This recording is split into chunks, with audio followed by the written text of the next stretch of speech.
As we read Genesis, we need to understand how it fits into the Old Testament and within God's plan.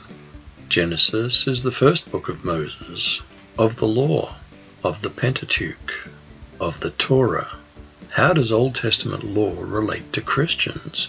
It applies in spirit and not in the letter.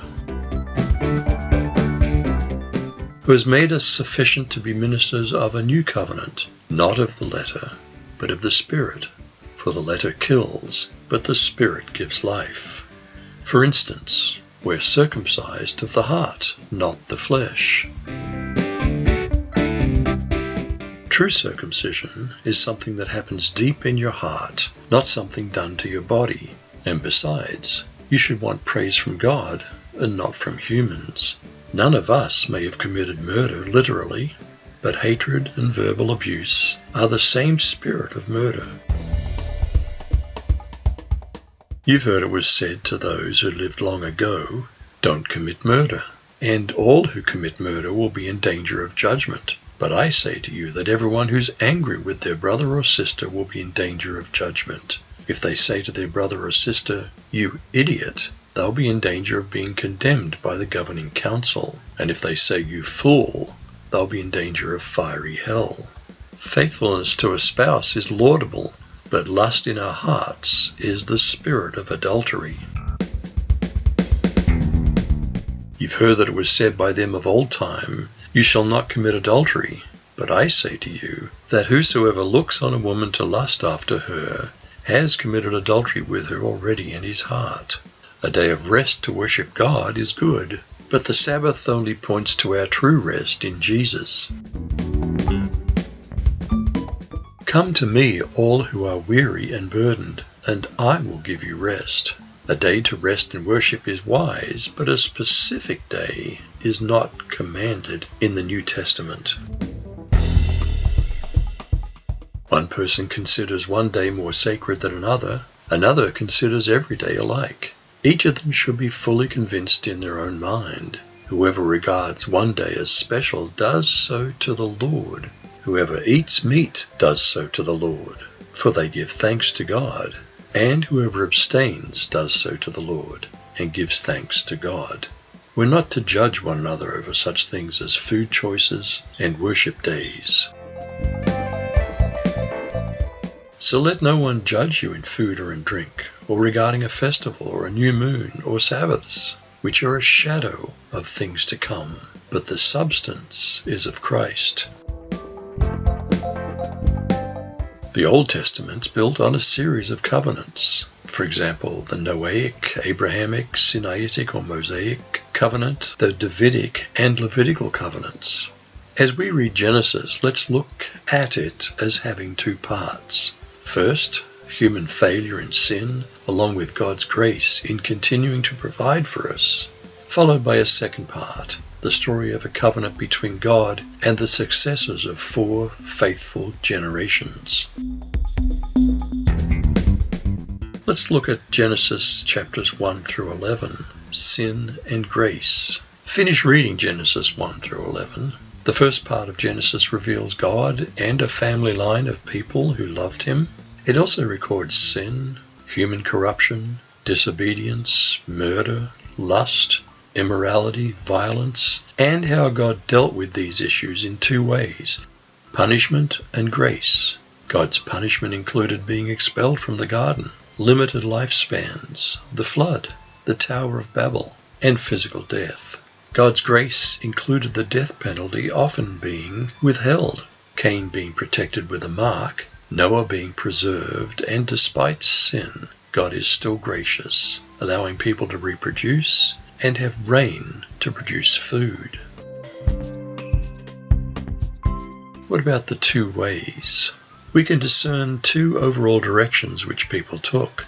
The way of Cain, in which people became worse and worse, and the way of Seth, in which people called upon God's name and walked with God. Woe to them, for they went in the way of Cain, and ran riotously in the error of Balaam for hire, and perished in Korah's rebellion. The way of Seth and his descendants was different. When Seth grew up, he had a son and named him Enosh. At that time, people first began to worship the Lord by name. Enoch walked with God. After Methuselah's birth, Enoch lived 300 years, and he had other sons and daughters. Walking with God pictures a day of continual prayer, talking over every part of the day with God as a constant companion. These two ways, one of life and the other leading to death, are summarized so well in Psalm 1. Please take time to read it.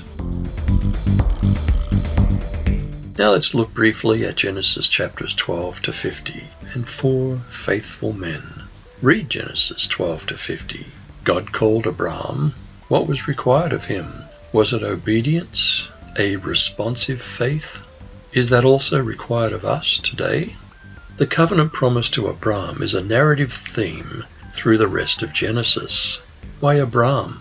God didn't do this for him or his descendants alone, but for all the families of the earth. Blessings are to be shared.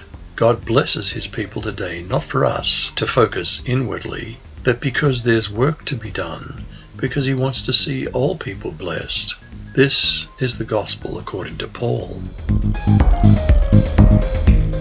Long ago, the scriptures said that God would accept the Gentiles because of their faith. That's why God told Abraham the good news that all nations would be blessed because of him. Why are Genesis 10 and 11 out of time order?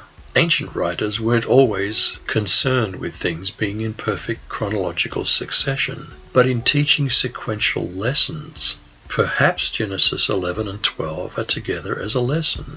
Why? Well, in Genesis 11, people tried to make their name great, but God cursed their efforts. In chapter 12, God promised to make Abraham's name great.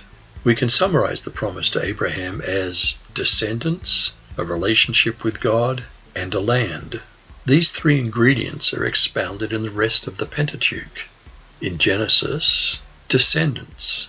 In Exodus and Leviticus, a relationship with God. In Numbers and Deuteronomy, the promised land. God had to intervene so Sarah could bear a child. He created a people by divine election, just as today Christians are a people created by divine election. A main component of the covenant relationship was faith, a component Israel lacked. Being an Israelite or a physical descendant of Abraham is not enough. We must believe. Understand then that those who have faith are children of Abraham. Abraham's descendants, Isaac, Jacob, and Joseph, were a partial fulfillment of the promise. When and how is the complete fulfillment of the promise? And he received the sign of circumcision, a seal of the righteousness of the faith, which he had, yet being uncircumcised, that he might be the father of all them that believe, though they be not circumcised, that righteousness might be imputed to them also, and the father of circumcision to them who are not of the circumcision only, but who also walk in the steps of that faith of our father Abraham, which he had, yet being uncircumcised. So let's summarize. The forensic evidence for God is ubiquitous. Creation provides overwhelming confirmation, and those who avoid this are living in denial of the obvious. Teleology is right. Design proves that there is a designer and a purpose. God is far more powerful than we could imagine. Men and women are equals before God, but created with mutually excelling differences for complementary roles. Let's learn to be satisfied with unexplained mystery and recapture the important hidden secrets behind the creation stories in Genesis. Let's take God at his word. Let's have a change of heart and mind and believe the good news of God's reign. You decide.